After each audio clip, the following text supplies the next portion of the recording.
Assalamualaikum warahmatullahi taala wabarakatuh. Nah, untuk hari ini kita akan meneruskan pembahasan latihan soal penilaian akhir tahun atau ulangan atau ujian kenaikan kelas mata pelajaran PPKN kelas 7 semester 2. Baik, ini adalah bagian kedua atau terusan dari video sebelumnya ya. Langsung saja pada soal nomor 16. Negara Indonesia merupakan salah satu negara kepulauan terbesar di dunia yang memiliki puluhan ribu pulau. Dalam melakukan pembangunan infrastruktur, pemerintah pusat harus memperhatikan aspek sebaran pembangunan sampai ke pulau-pulau lain di wilayah Indonesia. Tugas pembangunan tersebut membutuhkan sumber daya yang banyak dan tanggung jawab tersebut tidak hanya ditanggung oleh pemerintah pusat, tetapi juga bisa dilaksanakan oleh pemerintah daerah. Alasan yang melatar belakangi diberlakukannya kebijakan otonomi daerah berdasarkan ilustrasi di atas adalah titik-titik. A. Pusat berkesempatan memahami, merespon berbagai kecenderungan global. B. Mengurangi beban pemerintah pusat dalam menangani urusan daerah. C. Mengembangkan kehidupan demokrasi yang lebih baik di daerah. D. Pemeliharaan hubungan yang serasi antara pusat dan daerah. Jadi, yang ditanyakan di soal ini adalah alasannya apa? Alasan yang melatar belakangi diberlakukannya kebijakan otonomi daerah itu berdasarkan ilustrasi ini. Jawaban yang paling tepat adalah tentunya mengurangi beban pemerintah pusat dalam menangani urusan daerah. Nah, luas wilayah Indonesia ya, luas wilayah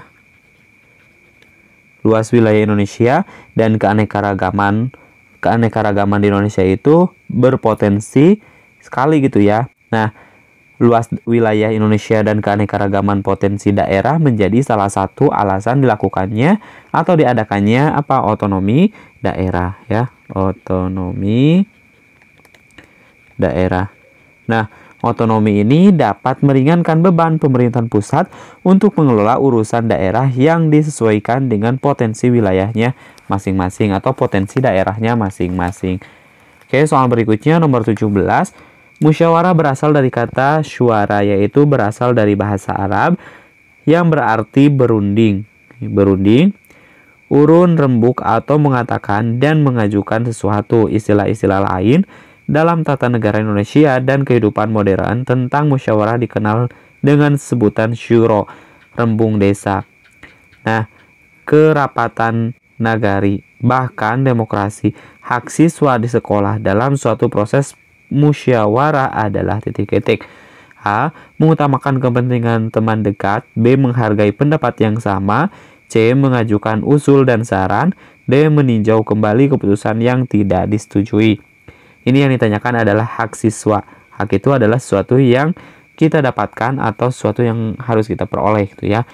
Nah, hak siswa dalam suatu musyawarah di sekolah itu apa? Mengutamakan kepentingan teman ini tidak. Terus menghargai pendapat yang sama tidak. Oke, mengajukan usul dan saran. Jawabannya adalah yang C, dan ini tidak tepat jawabannya. Jadi hak siswa di sekolah dalam suatu proses musyawarah adalah dengan mengajukan usul dan juga saran. Oke, soal berikutnya nomor 18. Gubernur adalah jabatan politik dan administrasi yang mengacu kepada kepala eksekutif dari suatu wilayah setingkat di bawah negara seperti provinsi atau negara bagian. Di negara kesatuan seperti Indonesia, Tiongkok, dan Pakistan, gubernur merupakan kepala daerah untuk wilayah tingkat provinsi. Wilayah kerja gubernur selaku wakil pemerintah disebut titik-titik. A. Daerah provinsi. B. Daerah otonom. C. Instansi vertikal. D. Wilayah administrasi. Jawaban yang tepat adalah bahwasanya wilayah kerja gubernur selaku wakil pemerintah disebut juga dengan wilayah administrasi. Nah, wilayah administrasi ini adalah lingkungan kerja ya. Wilayah administrasi ini adalah lingkungan kerja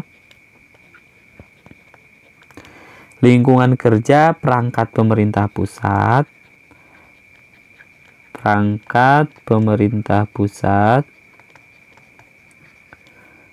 pemerintah pusat yang menyelenggarakan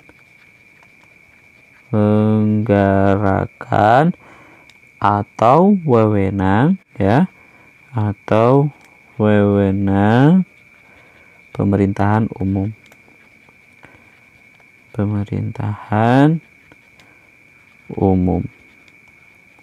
di daerah tersebut. Jadi yang ditanyakan di soal ini adalah wilayah kerja gubernur sebagai atau selaku wakil pemerintah itu disebut juga dengan wilayah administrasi.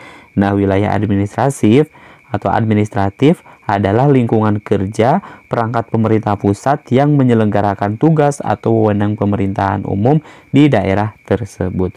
Soal berikutnya nomor 19, di tengah kemajemukan yang dimiliki oleh bangsa Indonesia, kita perlu dimiliki kewaspadaan terhadap segala ancaman dan tantangan yang mungkin dapat memecah belah persatuan. Oleh karena itu, diperlukan implementasi nilai-nilai luhur bangsa yang berintikan pada semangat gotong royong di atas keberagaman yang ada di bangsa ini.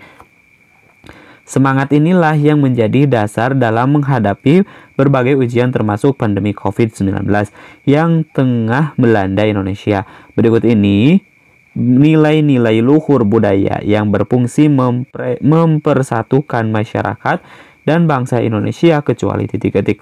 A. Gotong royong, B. Toleransi, C. Sukuisme, D. Kekeluargaan. Jadi yang ditanyakan di soal ini adalah nilai-nilai luhur. Nilai-nilai luhur itu apa? Adalah sesuatu yang berharga. Pengertian dari nilai itu adalah sesuatu yang berharga. Jadi yang ditanyakan di soal ini adalah nilai-nilai luhur budaya yang berfungsi mempersatukan masyarakat dan bangsa Indonesia kecuali berarti kalau ditanyakan kecuali adalah yang salahnya. Gotong royong betul, ini dapat mempersatukan masyarakat dan bangsa Indonesia. Toleransi, sukuisme, kekeluargaan. Berarti jawabannya adalah yang C. Jadi kecuali sukuisme ya. Nah, sukuisme ini adalah apa? Paham atau praktik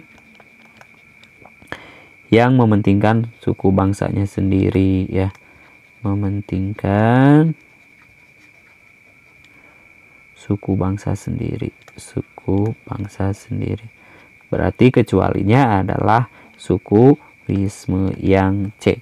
Soal berikutnya nomor 20, peran daerah dalam Negara Kesatuan Republik Indonesia penting dalam sistem otonomi daerah. Peran daerah merupakan perwujudan amanat Undang-Undang Dasar Negara Republik Indonesia tahun 1945. Jadi, menjadi kewajiban bagi pemerintah daerah untuk berperan dalam bingkai Negara Kesatuan Republik Indonesia. Pasal 18 ayat 1 Undang-Undang Dasar Negara Republik Indonesia tahun 1945 menyatakan bahwa Negara Kesatuan Republik Indonesia dibagi atas daerah-daerah provinsi dan daerah-daerah provinsi itu dibagi atas kabupaten dan kota. Yang tiap-tiap provinsi, kabupaten dan kota itu mempunyai pemerintah daerah yang diatur dengan undang-undang berikut yang bukan merupakan peran daerah dalam Negara Kesatuan Republik Indonesia adalah titik-titik. A. Mempertahankan keutuhan Negara Kesatuan Republik Indonesia. B. Meningkatkan kesejahteraan masyarakat dalam bidang kesehatan, pendidikan, dan pendapatan masyarakat. C. Memajukan bangsa melalui inovasi dan kreativitas ASN aparatur sipil negara di daerah. D. Menghambat pembangunan nasional. Jelas jawaban yang paling tepat adalah bahwasanya untuk soal nomor 20 yang bukan merupakan peran daerah dalam Negara Kesatuan Republik Indonesia adalah menghambat pembangunan nasional. Nah, jadi yang termasuk ke dalam peran daerah dalam Negara Kesatuan Republik Indonesia itu adalah mempertahankan keutuhan Negara Kesatuan Republik Indonesia, terus juga meningkatkan kesejahteraan masyarakat dalam bidang kesehatan, terus juga dalam bidang pendidikan dan ekonomi atau pendapatan masyarakat. Dan juga yang ketiga yaitu memajukan bangsa melalui inovasi dan kreativitas ASN atau aparatur sipil negara di daerah. Soal berikutnya nomor 21. Setelah abad ke-20 atau dikenal sebagai masa pergerakan nasional, bangsa Indonesia tidak lagi berjuang menggunakan senjata tradisional dan bersifat kedaerahan, tapi berjuang menggunakan organisasi yang bersifat modern, karena perlawanan yang dilakukan dulu selalu gagal dan dapat diberantas penjajah. Dikutip dari situs Kementerian Pendidikan dan Kebudayaan atau Kemendikbud, belajar dari pengalaman kegagalan perlawanan masa lalu, akhirnya bentuk perjuangan diubah melalui organisasi dan diplomasi. Di mana organisasi-organisasi yang dibentuk itu dipimpin para tokoh terpelajar. Dengan perjuangan tersebut mampu menyatakan jiwa atau mampu menyatukan jiwa dan raga untuk melawan serta mengusir penjajah. Perjuangan di setiap daerah mudah dipatahkan karena titik-titik. A. Masih bersifat kedaerahan. B. Menjalin persatuan. C. Menggunakan senjata modern. D. Hanya bersenjata bambu runcing. Oke, di sini yang ditanyakan adalah bahwasanya pada saat itu ya masih perjuangannya itu masih mudah dipatahkan karena kenapa? Yaitu jawabannya adalah masih bersifat kedaerahan. Jawabannya adalah yang A. Nah, perjuangan di setiap daerah mudah dipatahkan karena masih bersifat kedaerahan. Pada zaman dulu, setiap daerah hanya berusaha atau mengusir penjajah itu dari daerah asalnya saja dan belum ada persatuan dan kesatuan bangsa. Makanya setiap daerah itu mudah untuk dipatahkan atau mudah dikalahkan ya. Karena berjuangnya itu hanya daerah itu sendiri, tidak bersatu dengan daerah yang lain. Soal berikutnya, pada purbakala Yunani dan Romawi memberikan akar bagi patriotisme politik yang menganggap kesetiaan kepada patria ini terkait dengan kecintaan terhadap hukum dan kebebasan bersama, pencarian kebaikan bersama, dan kewajiban atau untuk berperilaku adil terhadap negara. Makna patria Romawi klasik muncul kembali dalam konteks Republik Kota Italia pada abad ke-15. Di sini patria berarti kebebasan bersama kota yang hanya dapat dilindungi oleh semangat kewarganegaraan warga negara. Berikut ini makna yang terkandung dalam patriotisme bagi bangsa Indonesia kecuali titik-titik. A. Ciri khas kepribadian bangsa Indonesia. B. Landasan perjuangan bangsa Indonesia dalam mewujudkan cita-cita bangsa. C. Landasan kehidupan bangsa yang sukuisme, chauvinisme, dan ekstremisme. D. Falsafah hidup bangsa Indonesia tercermin dalam sila ketiga Pancasila. Oke, yang ditanyakan di soal di sini adalah makna yang terkandung dalam patriotisme. Patriotisme bagi bangsa Indonesia adalah apa? Ya, di mana patriotisme ini adalah jiwa rela berkorban, ya. Rela berkorban. Oke, kira-kira pilihan jawaban yang tepat adalah, nah ini kuncinya, kecualinya apa? Ya, jawaban yang paling tepat adalah landasan kehidupan bangsa yang sukuisme, chauvinisme, dan juga ekstremisme. Jadi, makna yang terkandung dalam patriotisme bagi bangsa Indonesia sebagai berikut, yaitu merupakan ciri khas kepribadian bangsa Indonesia, terus juga landasan perjuangan bangsa Indonesia dalam mewujudkan cita-cita bangsa, lalu juga sebagai falsafah hidup bangsa Indonesia yang tercermin dalam sila ketiga Pancasila, yaitu Persatuan Indonesia. Soal berikutnya, penyelenggaraan negara yang bersih adalah penyelenggara negara yang menaati asas-asas umum penyelenggaraan negara dan bebas dari praktik korupsi, kolusi, dan nepotisme atau KKN, serta perbuatan tercela lainnya. Penyelenggaraan negara yang terpusat pada pemerintahan pusat disebut titik-titik. A. Desentralisasi. B. Sentralisasi. C. Dekonsentrasi. D. Otonomi daerah. Jawaban yang tepat adalah sentralisasi. Jelas ini adalah ada sentral. Kenapa sentral? Karena yang ditanyakan di soal ini adalah penyelenggaraan negara yang terpusat dari pemerintahan pusat disebut juga dengan sentralisasi. Oke, soal berikutnya nomor 24. Proklamasi berasal dari bahasa Latin prolamare yang berarti pengumuman atau pemberitahuan pada halayak umum. Secara bahasa, proklamasi kemerdekaan berarti pengumuman akan adanya kemerdekaan sebuah negara, baik kepada rakyat maupun semua bangsa yang ada di dunia. Proklamasi menyatakan bahwa bangsa Indonesia sebagai bangsa yang berdaulat dan mempunyai kedudukan sejajar dengan bangsa-bangsa lain di dunia. Hal tersebut merupakan makna proklamasi yang dilihat dari aspek titik-titik. A. Politis, B. Hukum, C. Sosiologis, D. Kultur.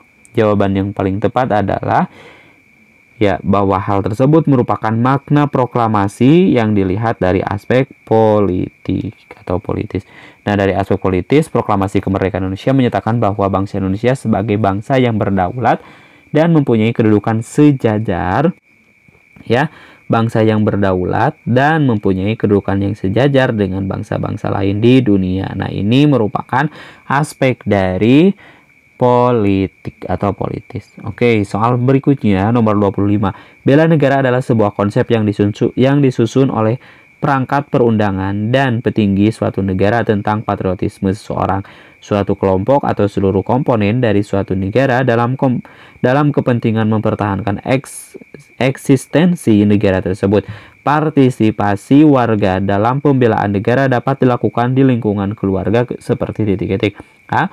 Membuat tembok tinggi sebagai pagar rumahnya.